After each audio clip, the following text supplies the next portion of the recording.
This is my 10th or 11th cigar. I smoke between 15 and 20 cigars a day. Yeah. Hasn't your doctor said to you, now, George, you My doctor is dead. They called it the Golden Age, when Hollywood smelled not of kale smoothies, but of tobacco and dreams. Every dressing room had an ashtray, and a cigarette wasn't a warning sign. It was charm, confidence, rebellion.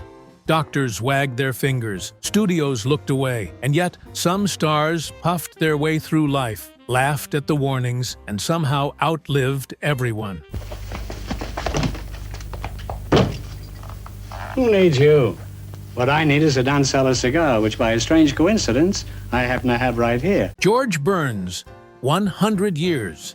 He was born before cars had radios and lived to see the internet. George Burns was a comedian who treated life like a long-running joke, and his favorite punchline was his cigar. He smoked several a day, even during interviews, and claimed the doctors were all wrong. His most famous line, "If I had taken my doctor's advice and quit smoking, I'd be dead today." And he wasn't kidding. George lived to be 100 years old, performing on stage almost until the very end. When asked about his secret, he simply smiled and said, "I can't help but live a long time. All my friends are waiting for me upstairs, and I'm in no hurry." For him, the cigar wasn't just a habit. It was company. It was rhythm. It was life itself. One puff, one laugh, one more curtain call. Groucho Marx, 86 years.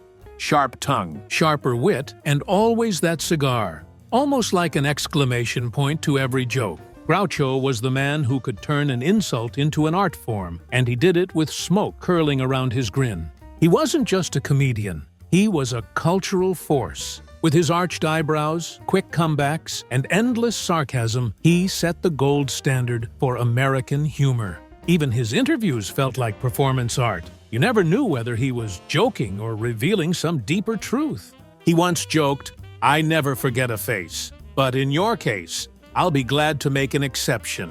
That same energy carried him for 86 lively years, through vaudeville, movies, and television. Even as age crept in, Groucho never lost that sparkle of rebellion in his eyes. He stayed sharp, restless, and mischievous, still tossing out one-liners like a man half his age. When people told him to quit smoking, Groucho replied, "I intend to live forever, or die trying." Turns out he came impressively close. Milton Berle, 93 years. Television's first real superstar, Mr. Television himself. Milton Berle didn't just smoke cigars, he made them part of his identity. Big, loud, theatrical, just like him. Behind the scenes, he was a workhorse, obsessed with timing, always rewriting jokes until the punchline hit perfectly. On stage or off, that cigar was his trademark. Sometimes, he'd wave it like a conductor's baton, as if orchestrating the laughter. He could turn an empty studio into a circus just by walking in. He once said his doctor told him to cut down on cigars. Milton nodded, smiled, and replied, "Sure thing, Doc. I'll stop lighting two at once." He lived to 93, still telling jokes, still with a cigar in hand. Even in his 80s, he performed at charity shows, joking that retirement is for people without good material. For him, laughter and smoke were both fuel, keeping that eternal showman's spark alive. Mel Brooks, 99 years and still alive. If George Burns was the patron saint of cigar humor, Mel Brooks became his disciple. He once said he smoked cigars in honor of George Burns. And maybe that's why, in 2025, Mel is still alive, a living bridge to old Hollywood's irreverent soul. Nearly a century old now, Mel's humor burns as bright as ever. He still cracks jokes about death, fame, and aging, proving once again that a man who keeps laughing never really grows old. Brooks never lost that mix of mischief and heart that defined his best work. Even in his 90s, he's the guy who walks into a room and somehow makes everyone 10 years younger. He calls laughter the closest thing we have to magic, and he's lived by that belief his whole life. From the producers to young Frankenstein, he showed that humor can outlive fear, pain, and even time itself. So yes, Mel's cigars may have cooled, but the fire inside him still glows. He's proof that a joke told with love can keep you alive for a very long time. Ernest Borgnine, 95 years. The eternal tough guy with the kindest eyes in Hollywood. Ernest Borgnine loved cigars, loved jokes, and loved life even more. He married 5 times, won an Oscar, and never really slowed down. On screen, he could play a brute, a hero, or a fool, but off-screen, he was everyone's favorite uncle. The kind of man who'd tell a dirty joke, then help a stranger fix a tire. He spent decades making movies and friends in equal measure. Even in his later years, he kept showing up on set, cigar in hand, grin on his face, thrilled just to be part of it all. When asked about his secret to living to 95, he said with a grin, "I never stopped having fun. You can't smoke a cigar angry, you know." He meant it. Borgnine laughed at life, forgave its rough edges, and took pleasure in every new day. And that, perhaps, is the essence of all these men. The world worried about their lungs, but they kept their hearts wide open. Kirk Douglas, 103 years. Few men embodied determination like Kirk Douglas. He didn't just survive Hollywood, he conquered it. He came from nothing, fought his way into stardom, and kept that spark of rebellion all his life. Kirk smoked from his early days. Pipes, cigars, cigarettes, it didn't matter. But what really defined him wasn't tobacco, it was willpower. After a stroke in his 70s, he decided to quit. But by then, he'd already lived 3 lives in one. He made it to 103 years old, sharp-minded and grateful. When asked how it felt to outlive so many, he said, "You can't make old friends. You either have them or you don't." And just like that, he reminded the world that a long life isn't about avoiding risk. It's about loving life deeply enough to want more of it. Paul Henreid, 84 years.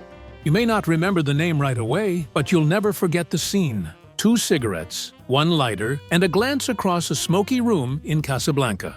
That was Paul Henreid, suave, calm, and eternally composed. He loved cigars and pipes in real life, too, always with the same measured grace. And unlike many of his co-stars, Paul lived a long, peaceful life, 84 years, with the same steady elegance he brought to the screen.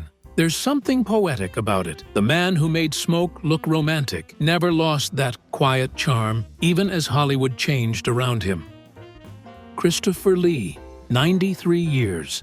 The man who played Dracula and somehow lived long enough to see Star Wars and Lord of the Rings become his playground. Christopher Lee's voice could shake walls, his presence could silence a room, and yes, he was a lifelong smoker. He preferred cigars, especially when recording music, because, yes, he released heavy metal albums in his 80s. Borderland raids, they came in their hordes. He lived to 93, and even in his final interviews, his voice was strong, his humor dry. When asked about aging, he said, "What's the point of living if you don't live boldly?" And that's exactly what he did, right to the end.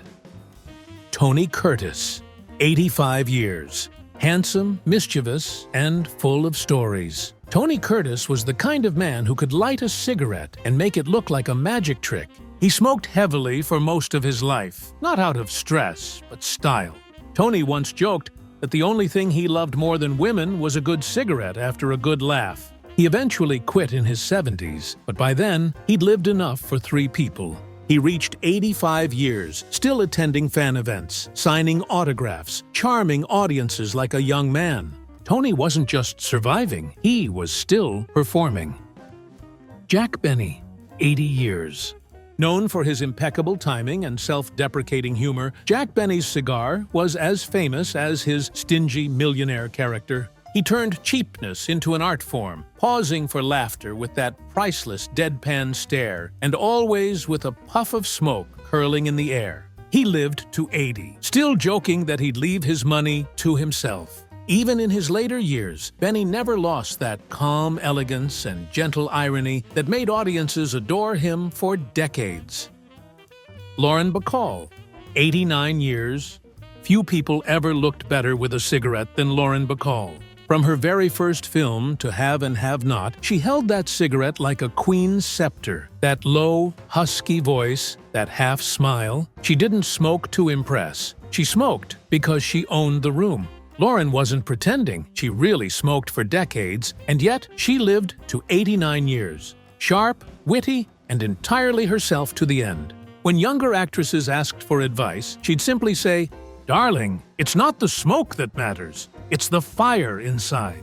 Off-screen, she was practical, strong-minded, sometimes even stubborn, never the fragile beauty people expected her to be. She raised her children after Bogart's death, built a second career on Broadway, and never once apologized for aging naturally. Her elegance was effortless, the kind that comes not from glamour but from authenticity. She outlived Bogart by nearly 60 years, carrying his lighter in her purse till the very end. That's not just Hollywood romance, that's devotion and grace carved in smoke. Bette Davis, 81 years. If anyone ever made smoking look dangerous in the most glamorous way, it was Bette Davis. She didn't need a man, didn't need permission, just that cigarette, her arched brow, and that voice that could cut glass. She chain-smoked through life and films alike. The cigarette became part of her arsenal, a weapon of style. And though her health eventually caught up with her, she still reached 81, never losing that fierce spark. One critic once called her unladylike. Bette replied, "If being myself makes me unladylike, then thank God."